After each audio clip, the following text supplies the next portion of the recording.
મિત્રો, આજે આપણે જોવા જઈશું રાજસ્થાનમાં આવેલ જેસલમેર જિલ્લામાં લોંગેવાલા થાર મ્યુઝિયમ।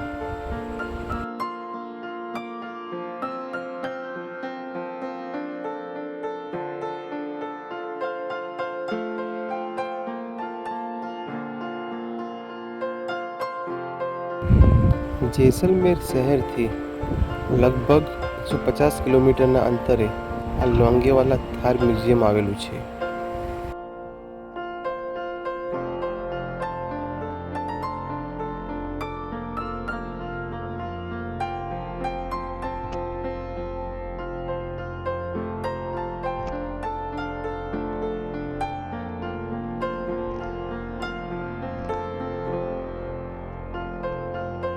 તો આપણે પહોંચી ગયા છે લોંગેવાલા મ્યુઝિયમ।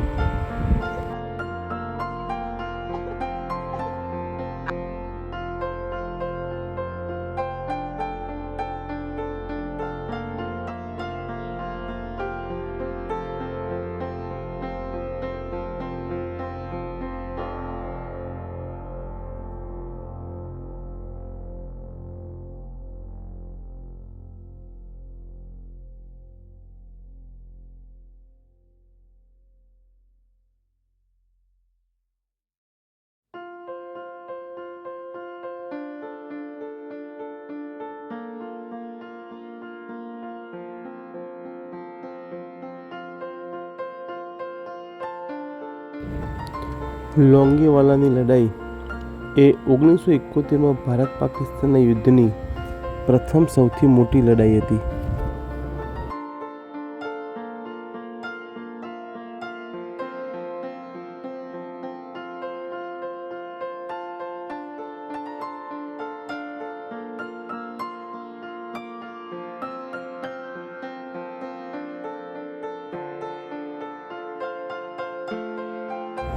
લોંગેવાલાની લડાઈમાં ઇન્ડિયન એરફોર્સે પણ ખૂબ મહત્વનો ભાગ ભજવ્યો હતો।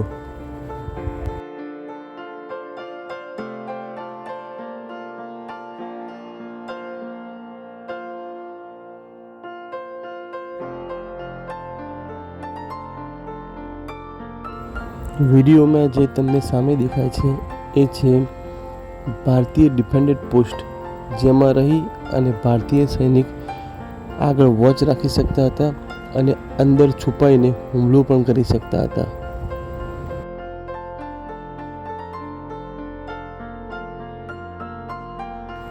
ઓગણીસો 71ની લડાઈમાં એ વખતે પાકિસ્તાનના 2000 સૈનિકો છેક બોર્ડર પાર કરી અને લોંગેવાલા સુધી ઘૂસી આવ્યા હતા।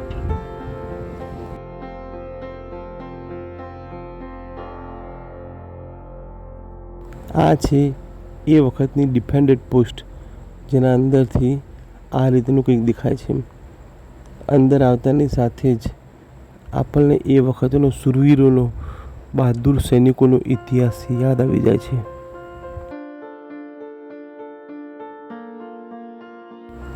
જીપમાં ભરાવેલ આ એક મોટું હથિયાર છે, જે દુશ્મનોના વિરોધી ટેન્કોનો નાશ કરવામાં એ વખતે સક્ષમ હતી।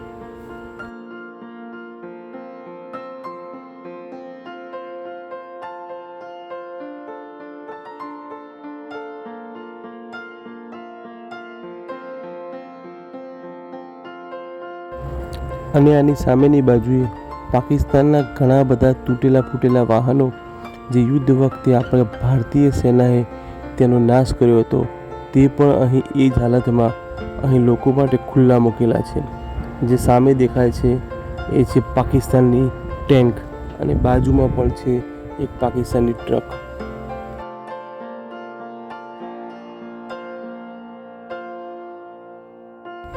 આ જે દેખાય છે તે પાકિસ્તાનની ટેન્ક છે, જેને આપણા દેશના સૈનિકોએ કુર્ચા બોલાવી દીધા છે।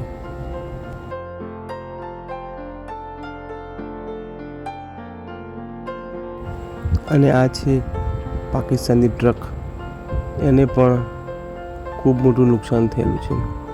ભારત પાકિસ્તાનના એ વખતની લડાઈમાં આપણા ભારત પાસે 120 સૈનિકો હતા, જ્યારે પાકિસ્તાન ચઢાઈ કરવા માટે ટોટલ 2000 સૈનિકોના કાફલા સાથે આવ્યું હતું। એ છતાં પણ આપણા ભારતના એ વખતે 2 સૈનિકો અને 1 તોપનો નાશ થયો હતો, જ્યારે પાકિસ્તાનના 200 સૈનિકો મૃત્યુ પામ્યા હતા.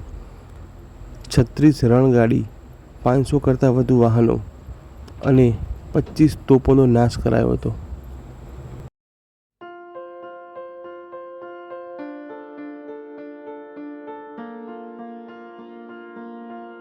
ત્યાંથી આગળ જતાં એરફોર્સમાં વપરાયેલું એ વખતનું હન્ટર વિમાન અને એક હેલિકોપ્ટર પણ અહીંયા મ્યુઝિયમમાં રાખવામાં આવેલું છે. તો બસ આજના લોંગેવાલા વિડીયોમાં આટલું જ. હર હર મહાદેવ. જય હિન્દ.